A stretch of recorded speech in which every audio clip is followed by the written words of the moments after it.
중요한 건 회계와 세법이에요. 선택 과목을 가장 양이 적은 행정소송법으로 선택하셔야 된다고 저는 그렇게 생각을 합니다.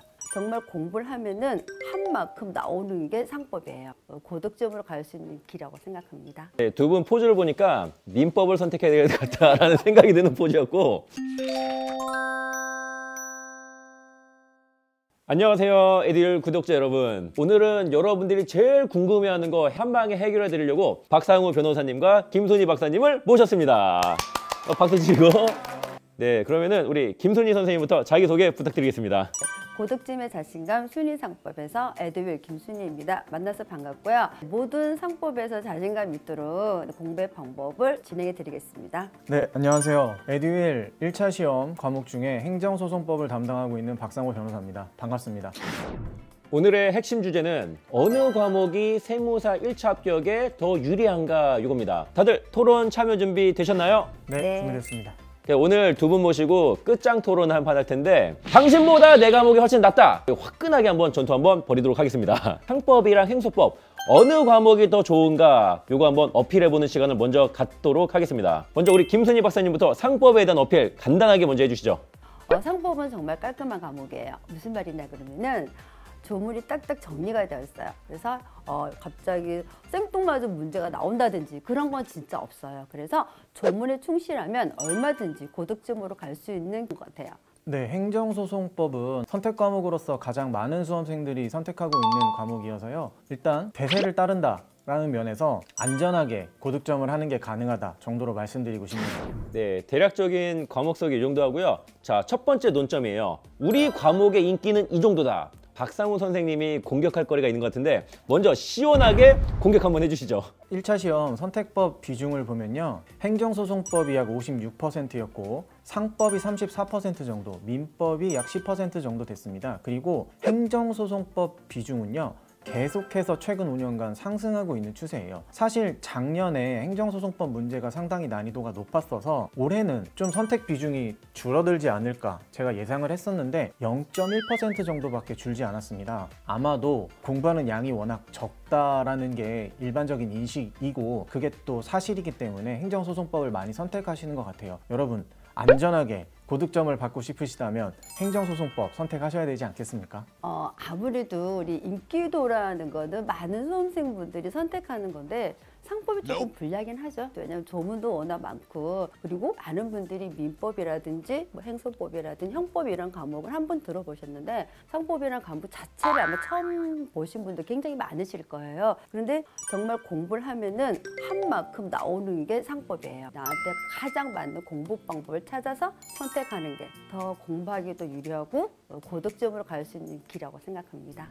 두 번째 논점으로 넘어가 볼게요. 우리 과목이 더 공부하기 쉽다. 우리 세무사 수험생들이 공부할 분량이 너무 많은데 학습 부담을 조금이나마 줄여주면 좋잖아요. 요거는 우리 김순희 박사님 먼저 공격을 해보도록 하겠습니다. 공부하기가 쉽다라는 거는 우리 수험생분들마다 어떤 분은 암기를 잘하시는 분이 계시고 또 어떤 분들은 이해를 잘하시는 분들이 계실 거예요. 근데 우리 상법 같은 경우는 판례보다는 조문 위주로 문제가 많이 출제돼서 좀 부지런한 친구들이 고득점을 많이 가는 경우가 많아요. 내가 조금 더 부지런하게 공부하시는 분들은 아마 상법에서 충분한 점수를 획득할 수 있어요. 조문이라는 거는 계속 눈으로 반복해서 습관적으로 나오다 보면요. 어느 순간 이 조문이 나의 것으로 될 수가 있어요. 부지런하게 공부를 해서 모든 조문을 내 것으로 만드는데 조문 자체가 워낙 상법은 또 방대하다 보니까 그 많은 걸 또 내 걸로 만들 수가 없어요. 그래서 저랑 같이 공부를 하시면서 어려운 조문하고 자주 등장하지 않는 조문을 가감하게 버리는 거 그리고 자주 출제되는 조문 같은 걸 안고 가야 되겠죠. 그런 훈련을 저랑 같이 하시면 공부를 좀 더 쉽게 그리고 수월하게 할 수 있지 않을까 생각됩니다. 회계사 시험 준비할 때 상법 때문에 고생 진짜 많이 했거든요. 우리 김순희 박사님을 만나지 못해서 제가 그 고생을 한 게 아닌가 생각이 드네요. 여기 박상우 선생님한테 물어볼게요. 행소법의 양이 적다는 대신에 와 이게 무슨 말이야 이게 외계어인가 막 이렇게 힘들어하는 학생들 있다고 하거든요. 요거에 대한 반론을 부탁드리겠습니다. 네, 우선 행정소송법 법 과목을 처음 접하신다면 법 조문에 들어있는 문구라든지 판례 문구들이 익숙하지 않게 느껴지시는 건 너무 당연하신 겁니다. 반복으로 해결이 되는 문제고요. 저는 여러분들을 법린이, 세린이로 생각하기 때문에 충분히 자세하게 계속 설명을 잘 드릴 겁니다.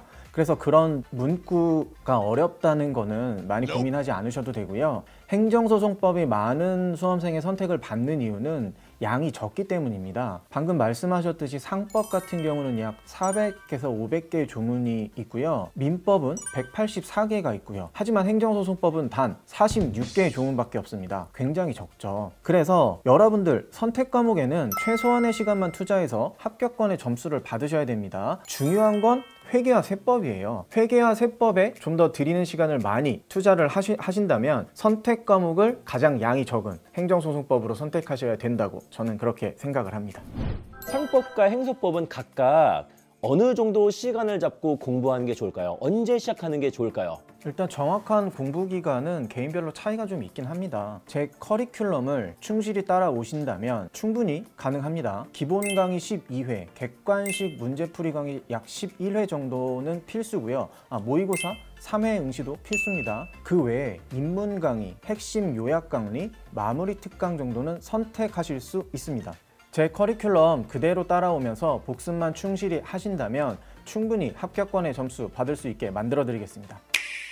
변호사님 말씀하신 것처럼요.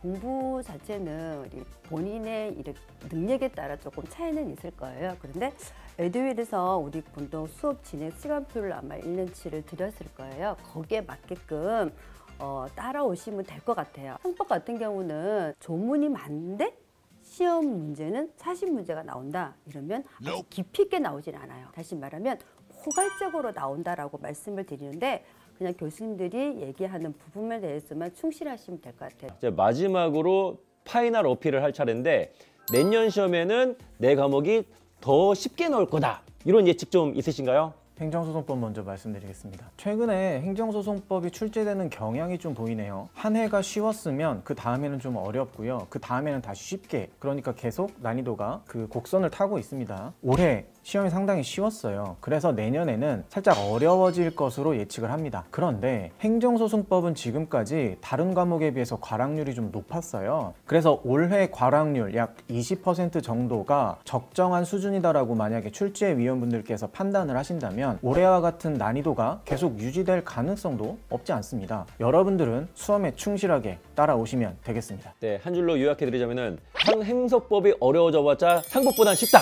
그러니까 시키는 대로만 해라. 손희 박사님한테도 2023년 상법 예측 한번 부탁드릴게요. 그동안 답답형 문제가 나왔어요. 그러니까 예를 들면은 한 단어를 나와서 거기에 대한 질문만 하다가 이제 2년 전부터는 포괄적인 문제가 나왔어요. 그러니까 예를 들자 그러면 우리 회사법상 소송법에 대해서 결과를 묻는 문제가 나오는 거예요. 그래서 전문 같은 경우는 그냥 간단하게 OX 문제식으로 나오다가 이제는 전반적인 단위를 찾는 문제가 나오다 보니까 이제 딱딱 끊어서 공부를 하는 것보다는 전체적인 상법의 흐름을 공부해야 되기 때문에 조금 한두 문제 정도는 그동안 접하지 못했던 약간의 병역 문제가 나오고 있어요. 한두 문제 어려운 문제는 저랑 같이 하시면 돼요. 그리고 나머지 중하 문제는 같이 공부하시면은 그렇게 큰 난이도 없이 그동안 평점을 유지하면서 갈 수 있는 과목이라고 자신합니다. 자, 그리고 마지막으로 최종 어필 시간이 남아있는데 아직 더 못다한 얘기가 있다. 이런 거 남은 분 계신가요? 상법은 정말 너무 선택하기를 꺼려 하시는 과목이에요. 근데 다시 말씀을 드릴게요. 범위가 넓다는 거는 문제가 어렵게 나올까요? 쉽게 나올까요? 깊이 있게 문제를 낼 수가 없어요. 그 많은 분량에서 문제를 적어도 한 단원마다 한 문제는 내야 돼요. 그러다 보면 문제가 아주 평점하게 누가 봐도 이해할 수 있는 문제가 나온다. 이게 우리 상법의 장점이라고. 조문은 많으나 문제 난이도가 아주 가볍게 나온다라고 제가 말씀을 드리고 싶습니다. 네, 상법의 매력을 요약해보자면은 양은 많은 대신에 깊이는 깊지 않다. 그리고 최근에 좀 통합 사례형 문제 같은 게 나오는데 까짓 거 버리면 되는 거잖아요. 그렇죠. 네, 그게 정답인 것 같습니다. 자, 여기까지 해가지고 두 분의 정말 재미있는 설명 잘 들어봤고요. 자, 얼굴 매력 어필하는 시간 마지막으로 가져보겠습니다. 네, 상법 선택해 주세요. 행소법을 선택해 주십시오. 두 분 포즈를 보니까 민법을 선택해야 될 것 같다라는 생각이 드는 포즈였고, 세무사 선택 과목에 대한 얘기는 여기서 마무리 짓도록 하고요. 그럼 여기서 인사드리도록 할게요. 안녕히 계세요. 안녕.